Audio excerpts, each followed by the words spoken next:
Assalamualaikum warahmatullahi wabarakatuh. Salam guru penggerak. Halo kawan penggerak, saya Rani Pertiwi, calon guru penggerak angkatan 11 Kota Samarinda.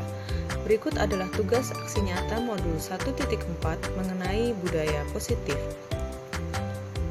Adapun tujuan dari aksi nyata ini adalah menumbuhkan budaya positif di sekolah dengan meyakini nilai-nilai kebajikan universal serta meningkatkan pengetahuan dan pemahaman tentang budaya positif, serta menciptakan murid yang merdeka dan disiplin diri yang kuat serta terbentuknya motivasi intrinsik pada murid dengan pembuatan keyakinan kelas. Berikut ini merupakan kegiatan diseminasi di sekolah saya, yaitu SMA Negeri 4 Samarinda, mengenai pemahaman dan penerapan budaya positif yang telah saya lakukan. Selamat menyaksikan. Assalamualaikum warahmatullahi wabarakatuh. Waalaikumsalam warahmatullahi wabarakatuh. Selamat pagi Bapak Ibu guru hebat. Selamat pagi. Gimana kabarnya hari ini?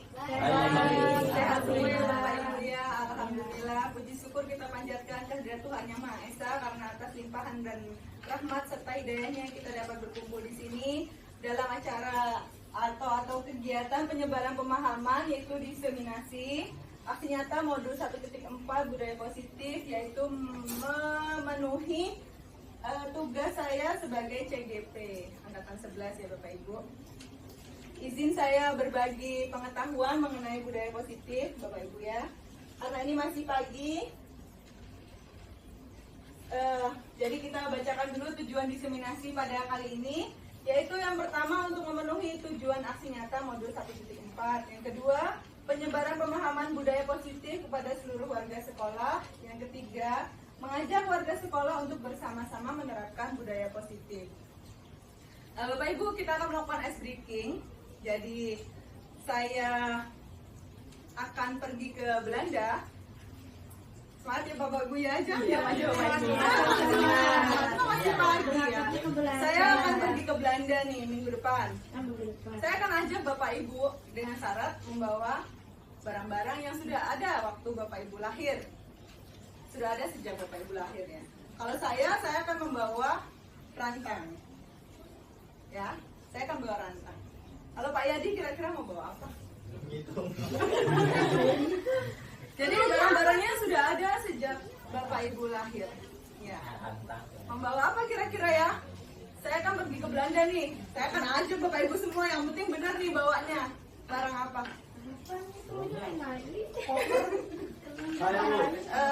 Saya akan membawa ini sesuai saya tunjuk. Ya. Kalau ini sesuai saya tunjuk.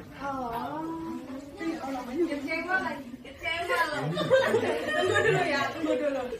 Namanya Pak Latif kan? Pak Latif membawa. Ayo karena saya namanya Rani, maka saya akan membawa rantang. Oh, paham. Ya. Kalau Pak Latif kira-kira membawa apa? Barang ya nih ya. Ya, barang. Saya akan membawa ember. Oh, enggak, saya aja Pak Latif. Ayo,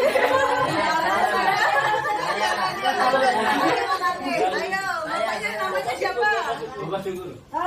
Muhammad Syukur. Ayo, Bapak Muhammad Syukur akan membawa apa? Saya akan membawa Apa kira-kira? tas. Enggak dibawa.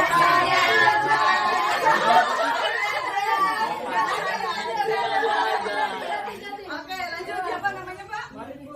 Bapak Malik. Ayo Bapak Malik. Saya akan bawa makanan, Bu. Bawa makanan. Oke, saya aja. Saya aja. Ayo, ibunya. Ibu Marsha. Mau bawa apa, Bu Marsha? Saya mau martabak. Martabak hebat. Saya bawa. Ayo, bapaknya apa siapa? Hafiz. Ayo. Ya, Bapak Hafiz. Handphone. Saya aja. Ibu, ayo Retno. Saya mau bawa amplop. Saya aja. Ibu Maria lupa. Meja deh. Oke, saya aja. Pokoknya bawa meja saya aja. Ibu Stella. Saya mau bawa shawl. Oke, saya aja. Ibu Rita Arjanti. Saya mau lagi jauh. Bapak Supriyadi bawa apa? Kawan sepupu saya.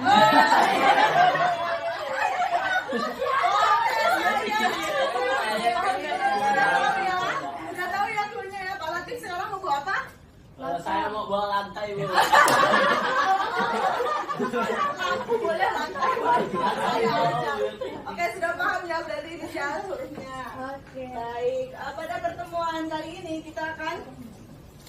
saya akan membawakan materi yang mengenai konsep budaya positif. Yang pertama itu ada perubahan paradigma belajar, disiplin positif, motivasi perilaku manusia, keyakinan kelas, kebutuhan dasar manusia dan dunia berkualitas, posisi kontrol manusia dan segitiga restitusi. Jadi kita masuk yang pertama yaitu mengenai perubahan paradigma belajar. Pembelajaran dengan paradigma baru merupakan pembelajaran yang dirancang berdasarkan prinsip pembelajaran berdiferensiasi.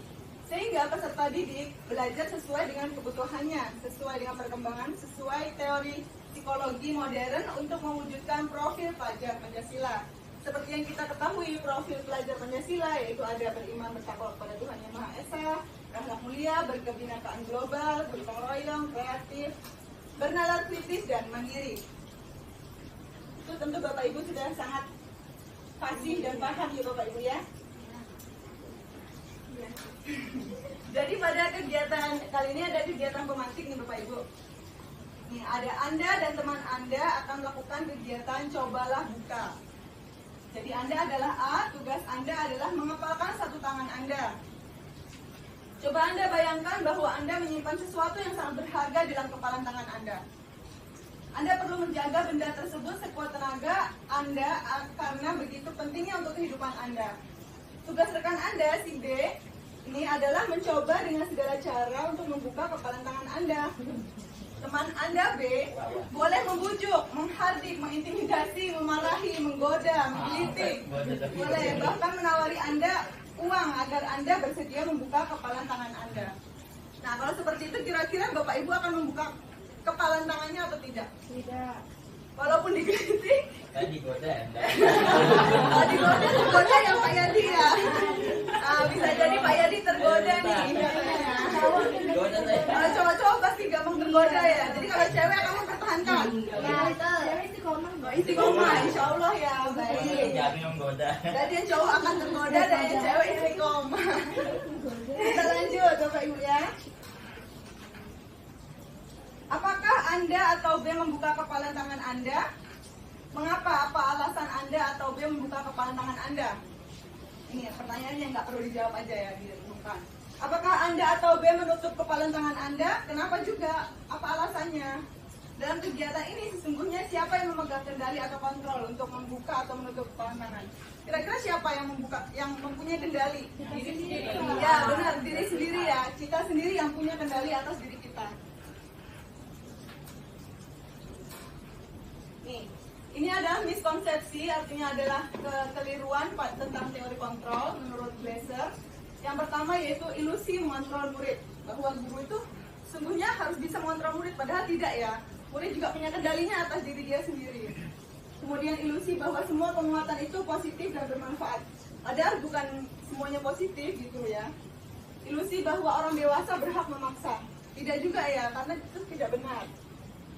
Ilusi bahwa kritik dan membuat rasa bersalah mampu menguatkan karakter, padahal kadang-kadang malah menjatuhkan karakter siswa seperti itu.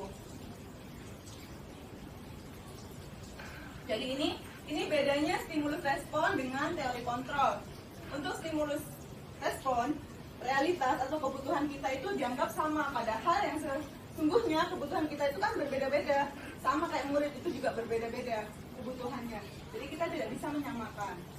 Semua orang melihat hal yang sama, padahal setiap orang itu memiliki gambaran yang berbeda. Ada spesial sendiri bagi murid-murid kita, punya keunikan masing-masing. Kita mencoba mengubah orang agar berpandangan sama dengan kita. Padahal teori kontrolnya adalah kita berusaha memahami pandangan orang lain tentang dunia, itu yang seharusnya. Perilaku buruk dilihat sebagai suatu kesalahan, yang sebenarnya adalah semua perilaku itu memiliki tujuan. Jadi kita harus tahu. Orang lain bisa mengontrol saya. Sebenarnya tidak hanya saya yang bisa mengontrol diri saya sendiri. Gitu. Saya bisa mengontrol orang lain. Nggak bisa. Anda tidak bisa mengontrol diri orang lain. Kemudian pemaksaan ada pada saat bujukan gagal. Sebenarnya bukan pemaksaan, tapi kita harus kolaborasi dan konsensus menciptakan pilihan-pilihan baru. Kemudian model berpikir menang atau kalah. Sebenarnya harus sama-sama menang.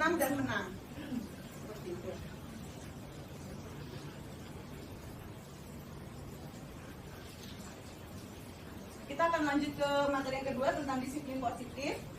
Ketika mendengar kata disiplin, apa yang terbayang pada benak Bapak Ibu kira-kira? Tepat waktu. Ya. Selain itu ada mengulang hal-hal yang berulang. mengulang hal-hal yang berulang-ulang. Ya. Baik, disiplin ya. Konsisten. Sehat sehat. Kira-kira apa ya disiplin itu? Jadi ini Bapak Ibu, disiplin positif. Disiplin itu berasal dari kata disiplina yang berarti pengajaran atau pelatihan. Kebanyakan orang akan menghubungkan kata disiplin dengan tata tertib. Biasanya ya, hubungannya itu dengan peraturan, tata tertib, teratur, kepatuhan pada aturan, seperti itu. Kata disiplin juga sering dihubungkan dengan hukuman biasanya. Kalau ada peraturan biasanya ada hukuman. Padahal itu sesungguhnya berbeda. Karena belajar tentang disiplin positif tidak harus dengan memberi hukuman. Justru itu adalah salah satu alternatif terakhir. Jika perlu itu tidak digunakan sama sekali. Murid yang memiliki disiplin positif akan memiliki motivasi internal yang tinggi dalam menguasai diri untuk melakukan tindakan yang sesuai dengan nilai-nilai kebajikan universal. Tadi ada nilai-nilai kebajikan ya. Nilai-nilai kebajikan itu kira-kira apa Bapak Ibu? Nilai yang baik. Ya nilai yang baik misalnya jujur, bertanggung jawab itu berarti nilai-nilai kebajikan. Ya seperti itu. Disiplin positif berarti memampukan peserta didik untuk memahami dan mengontrol setiap perilaku atau tindakan yang dilakukan agar senantiasa dilakukan dengan penuh kesadaran dan tanggung jawab sebagai bentuk menghormati diri sendiri dan orang lain di sekitarnya. Sebagai pendidik, tujuan kita adalah menciptakan anak-anak yang memiliki disiplin diri sehingga mereka bisa berperilaku dengan mengacu pada nilai-nilai kebajikan universal dan memiliki motivasi intrinsik. Jadi mereka tuh tumbuh dengan sendirinya nilai-nilai kebajikannya, tanggung jawab, rasa percaya diri, seperti itu Bapak Ibu ya.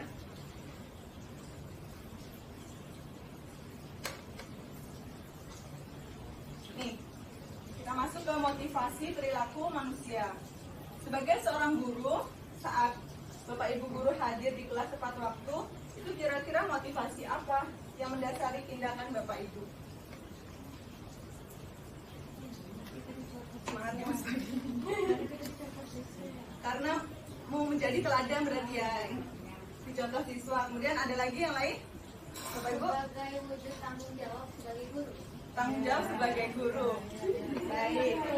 Kita lihat ya Bapak Ibu ya.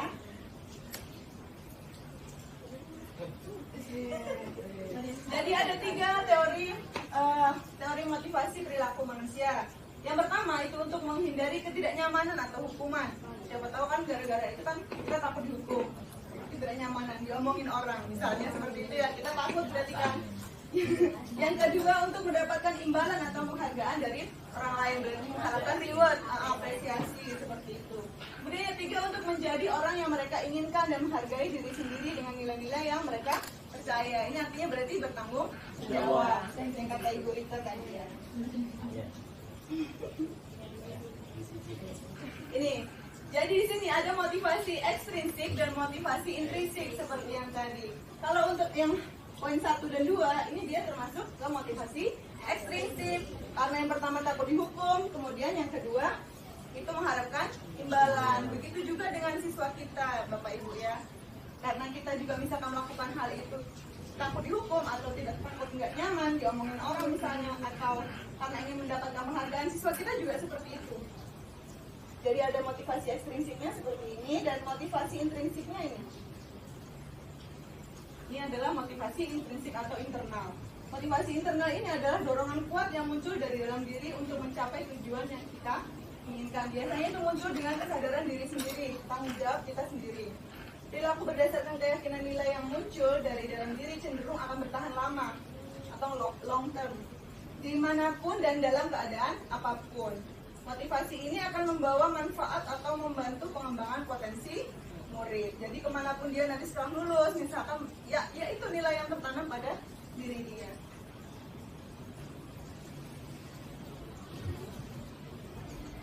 Baik Bapak Ibu, masih semangat? Semangat. Semangat, jangan ngantuk. Masih pagi. Oke, kita masuk ke materi yang selanjutnya mengenai keyakinan kelas ya Bapak Ibu. Mengapa keyakinan kelas kok bukan peraturan kelas? Gitu. Kenapa kira-kira? Kenapa kok kata-katanya keyakinan kelas bukan peraturan kelas aja gitu? Sepakati sama-sama. Jadi bedanya peraturan dengan keyakinan itu apa kira-kira Bapak Ibu? Ada apa? Reward sama punishment-nya kan jelas tuh. Kalau peraturan, kalau melanggar ada punishment-nya. Kalau ini ada reward-nya. Kalau keyakinan kan tadi sama-sama menang gitu. Sama-sama menang. Muridnya bisa ini, gurunya juga bisa memberikan. Iya.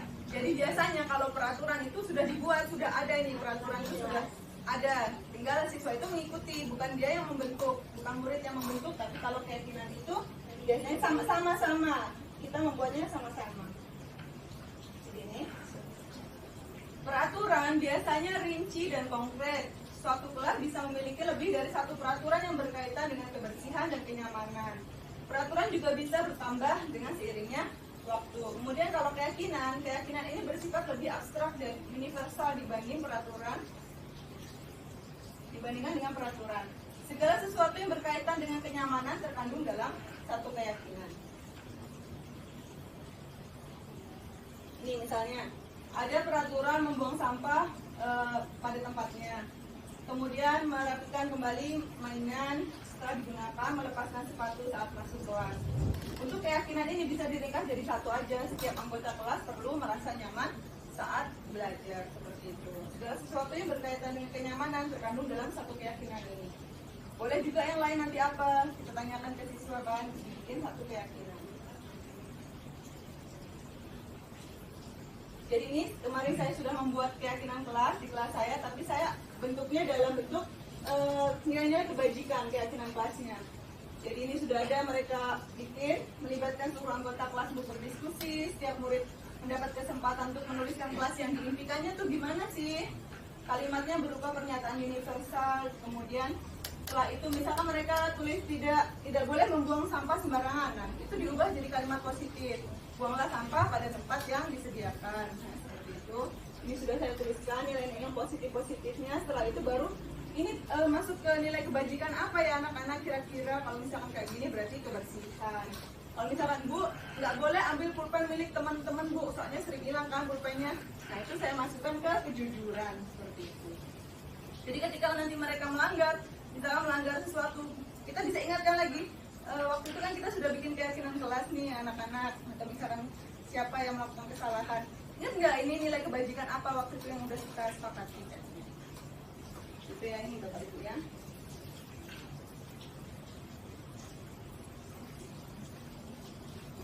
Kita lanjut ya Bapak Ibu ya, mengenai kebutuhan dasar manusia. Jadi kita sebagai manusia ini mempunyai kebutuhan dasar. Kebutuhan dasar manusia adalah segala sesuatu yang kita lakukan untuk mendapatkan apa yang kita inginkan. Begitu juga murid, sama mempunyai kebutuhan dasar juga. Seluruh tindakan yang kita lakukan memiliki tujuan tertentu. Dan semua usaha terbaik yang kita lakukan adalah dalam rangka agar kebutuhan kita terpenuhi dengan baik. Cara kita mau melakukan apa itu kan untuk mendapatkan kebutuhan kita gitu ya Bapak Ibu ya. Murid juga seperti itu. Nih ada 5 kebutuhan dasar manusia. Yang pertama itu bertahan hidup. Bertahan hidup itu tentu kaitannya dengan makanan, pakaian, tempat tinggal, keamanan dan kesehatan. Kemudian kasih sayang dan rasa diterima. Ini mungkin berarti kalau misalkan di sekolah itu dia merasa disayangi, dirangkul dengan teman-temannya, tidak dikucilkan gitu. Kalau penguasaan ini biasanya dia adalah kayak dikasih apresiasi. Oh kamu bisa ini ya nak, ya bisa ini gitu. Menunjukkan bahwa dia itu bisa berprestasi gitu. Ingin memiliki kebutuhan penguasaan. Kalau kebebasan ini berarti dia mandiri, mencoba hal baru, mampu mengendalikan arah dirinya. Yang ini adalah kesenangan. Kesenangan itu berarti biasanya anak-anak itu suka bermain, itu berarti dia kesenangan. Kalau misalkan mereka Bu lapar, padahal belum jam istirahat, dia ingin dipenuhi kebutuhan bertahan hidupnya sebenarnya. Anak-anak seperti itu. Ini ada analisa kebutuhan dasar manusia Bapak Ibu ya.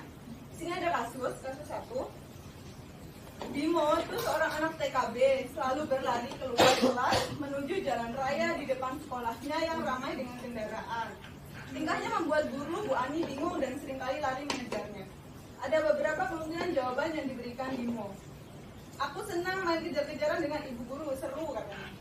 Ibu kejar aku karena ibu guru sayang aku. Aku hebat kan bisa bikin ibu guru kejar aku. Kira-kira yang ini berarti apa Bapak Ibu? Kebutuhan dasar apa yang ingin dipenuhi oleh Bimo? Untuk yang pertama. Apa? Aku senang main kejar-kejaran dengan ibu guru, seru. Berarti kesenangan. Untuk yang kedua, ibu kejar aku karena ibu guru sayang aku. Kasih sayang. Sayang. Aku hebat kan bisa bikin ibu guru kejar aku. Berarti apa? Tadi? Yang ketiga, Ya apa? Yang ketiga tadi penguasaan. Ya, coba kita lihat jawabannya Bapak Ibu ya. Nah, benar ya Bapak Ibu ya. Jadi kalau yang senang ini berarti kesenangan, ini cintanya penguasaan. Lanjut, ada kasusnya 3 Bapak Ibu ya. Sabar ya Bapak Ibu ya. Ini tahun ini Dimas Gina berusia 17 tahun. Ya, senang sekali ketika ayahnya mulai mengajarkan cara menyetir mobil. Setiap akhir pekan dia berlatih menyetir. Dia terlihat senang sekali berlatih sampai akhirnya ia bisa menyetir mobil dengan baik dan lancar. Ketika ibunya bertanya pada Dimas apa yang membuat dia ingin bisa menyetir mobil, ketika jawaban Dimas adalah seperti ini. Kebutuhan apa yang ingin dia penuhi? Ini jawabannya dia, menyetir mobil itu seru katanya. Dia bisa jalan-jalan naik mobil sama teman-temanku, terus aku merasa bangga dan keren. Kira-kira ini kebutuhan apa Boy? Menyetir mobil itu seru, kesenangan. Bisa jalan-jalan? Penguasaan. Tuhan. Apa? Kebutuhan? Kebutuhan apa? Apa yang biar bisa jalan-jalan naik mobil sama teman-temanku, berarti kan dia merasa di ya cinta dan kasih sayang ya. Aku merasa bangga dan keren. Penguasaan. Kita lihat ya Bapak Ibu. iya ada. Nah benar ya, ini kesenangan, cinta dan kasih sayang dan penguasaan. Berarti kita sudah bisa membedakan nih.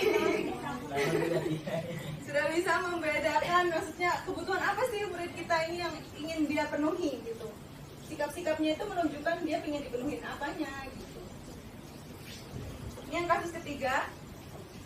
Dinda itu seorang anak kelas 3 SD. Begitu tiba di rumah, pulang dari sekolah menangis dan mengadu pada ibunya bahwa dia benci pada Ibu Rani, gurunya. Menurut Anda, kebutuhan apa yang berusaha dipenuhi oleh Dinda jika jawabannya seperti ini? Ibu guru bilang aku tidak boleh bersenandung sewaktu mengerjakan tugas, katanya kelas harus tenang, tidak ada suara, kan nggak seru jadinya gitu. Serangan ya. Ibu guru tidak menyapa aku hari ini, padahal aku pakai jepit rambut baru. Saya. Aku bosen masa belajarnya cuma gitu-gitu aja, dengerin ibu guru aja katanya. Apa kira-kira ini? Kebutuhan. Iya, kebutuhan apa Pak? Semuanya ini adalah kebutuhan. Apa dari sini? Kunci. Dari mana? Yang tahu. Yang pertama apa? Bertahan hidup, Dua. kasih sayang, penguasaan, kesenangan, sama yang satunya Lupa. kok lupa? Ibu lupa ya? Iya. Dari mulai. Apa kira-kira ini? Apa tadi dulu? Ada dulu. Pertama Bu. Dede. Sebelumnya Bu. Ya bebas, dia ingin bebas gitu, nggak mau belajarnya cuma gitu-gitu aja. Gitu ya. Jadi kita paham ya, sudah murid-murid kita tuh kalau kayak gitu tuh, makanya kita harus memberikan perlakuan yang beda, karena dia tuh spesial. Gitu. Nggak sama, semua murid itu nggak sama. Bebas. Ibu juga spesial.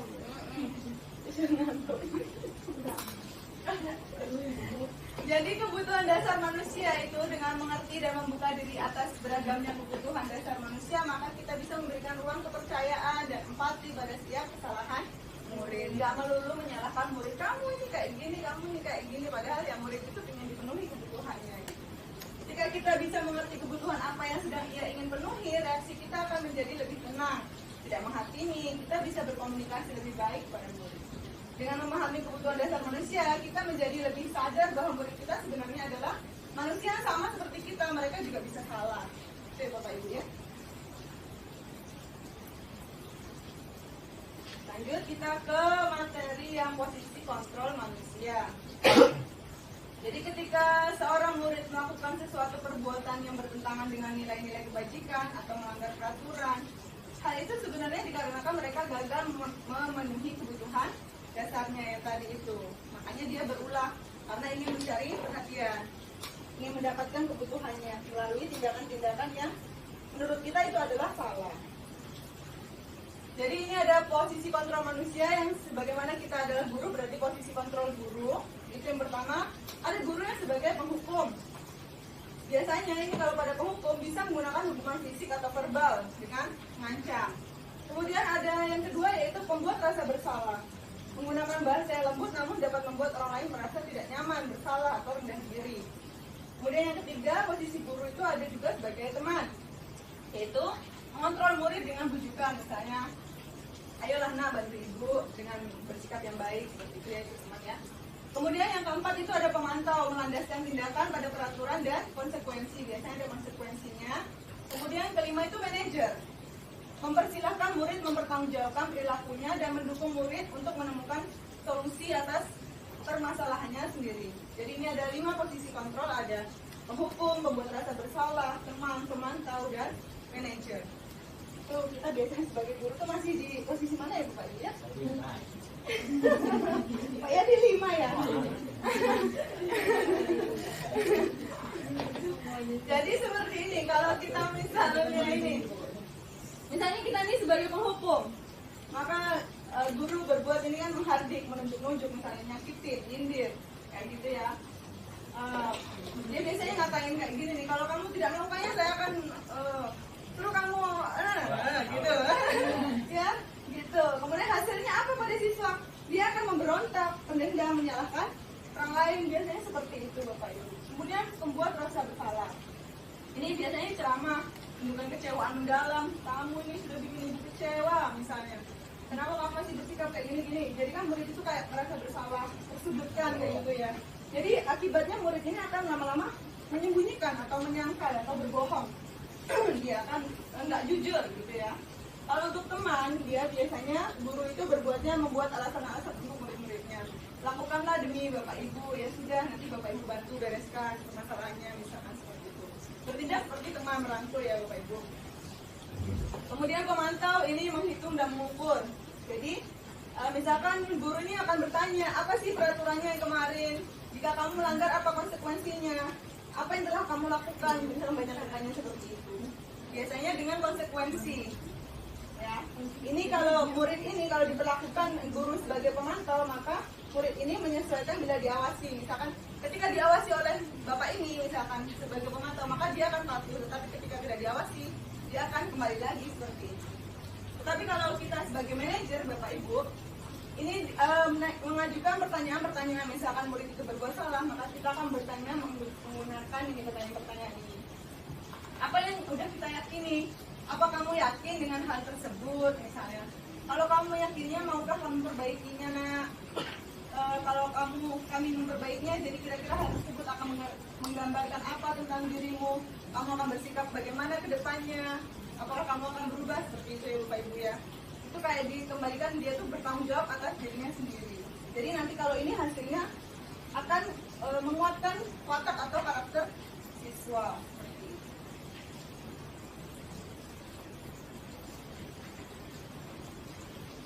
Gimana kah posisi Bapak Ibu saat ini? Manajer. Manajer dong. Semuanya pasti manajer dong di sini ya. Tergantung situasi. Tergantung situasi, benar. Situasional ya Bapak Ibu ya.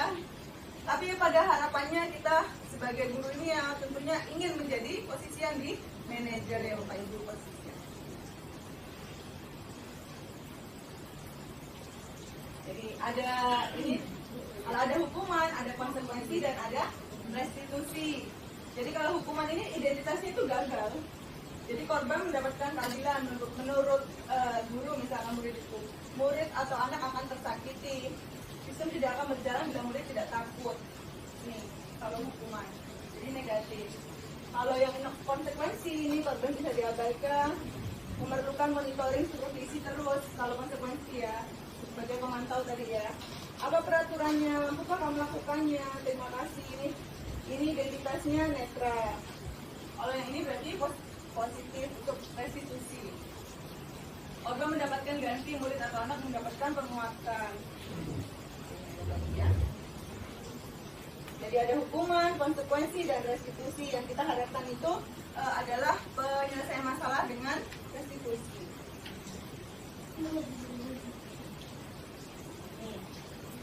Kalau hukuman itu kadang-kadang itu tidak terencana gitu, tiba-tiba aja melihat murid dengan berkelakuan yang menurut kita negatif, kita langsung kasih hukuman. Murid tidak tahu apa yang akan terjadi, dia tidak dilibatkan. Maksudnya hukuman itu dia nggak diajak sepakati, kamu mau dihukum apa, nggak mungkin ya. Murid itu langsung kamu harus ini gitu misalnya. Itu bersifatnya satu arah, berupa hukuman fisik atau psikis biasanya. Kalau konsekuensi ini terencana atau disepakati sudah peraturan. Jadi sudah ada peraturan di awal. Misalnya jika kamu melanggar ini, nanti kamu akan mendapatkan konsekuensi ini. Murid tetap dibuat tidak nyaman tapi dengan konsekuensi tersebut. Sikap guru selalu memonitor murid. Kalau restitusi, proses menciptakan kondisi bagi murid untuk memperbaiki kesalahan. Jadi positif kali ini nih, ingin memperbaiki kesalahan aja, mencari solusinya gitu. Bukan cuma menyudutkan apa tersebut, tapi dicari solusinya itu apa. Proses kolaboratif yang mengajarkan murid untuk mencari solusi sendiri. Jadi ditanya, kamu mau menyelesaikan masalah ini dengan bagaimana? Nanti ke depannya mau bagaimana? Nah, gitu.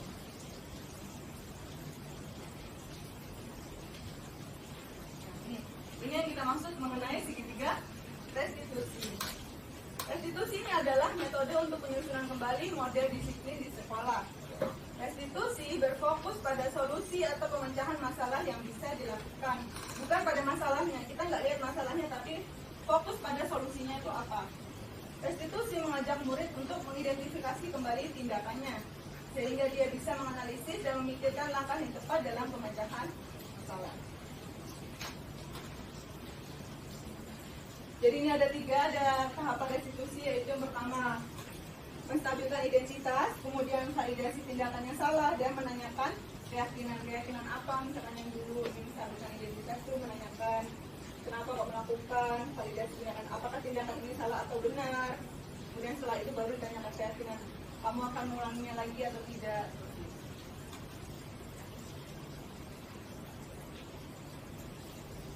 Ini ada contoh saya udah lakukan saya.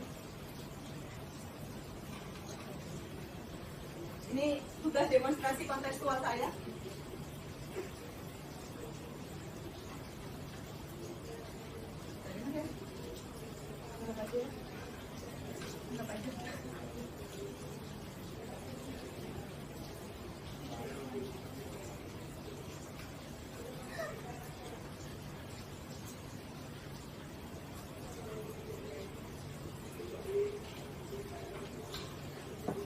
Jadi ini cuma demonstrasi kontekstual, hal ini tidak terjadi sebenarnya, cuma ini memenuhi tugas saya aja. Cara untuk segitiga restitusi.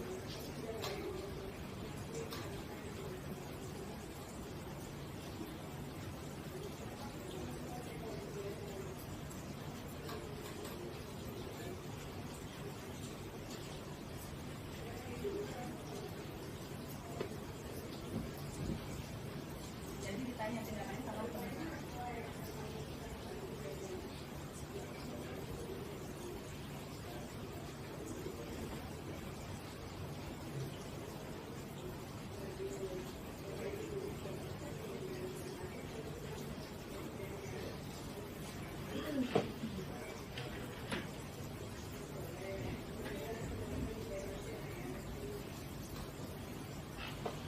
Jadi seperti itu adalah contoh penerapan praktik segitiga restitusi. Jadi yang pertama itu menstabilkan identitas, kemudian menanyakan kembali tadi itu permasalahannya, dan yang ketiga adalah keyakinannya, apakah dia akan mengulangi lagi atau yakin nilai apa yang akan dia terapkan.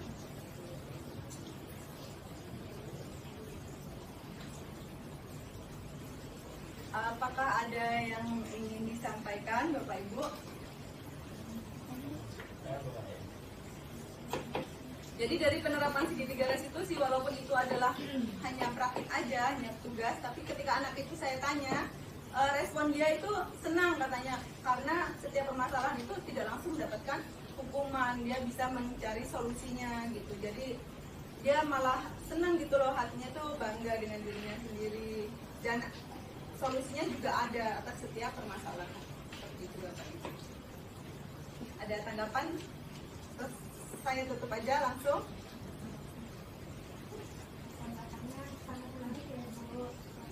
Sangat menarik.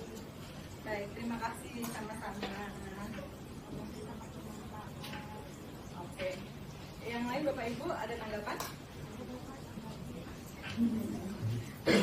Nggak ada. Baik, terima kasih atas waktunya Bapak Ibu sudah menyempatkan hadir dalam aksi nyata saya yang ini, berbagi pemahaman mengenai budaya positif. Mudah-mudahan di sekolah kita ke depannya makin baik lagi, makin banyak disiplin positif yang bisa kita terapkan kepada murid kita, sehingga murid kita menjadi karakter yang kuat, yang lebih baik. Bapak Ibu ya. Saya akhiri, wabillahi taufiq wal hidayah. Wassalamualaikum warahmatullahi wabarakatuh.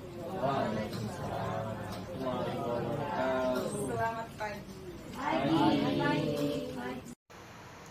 Terima kasih telah menyaksikan video ini. Salam guru.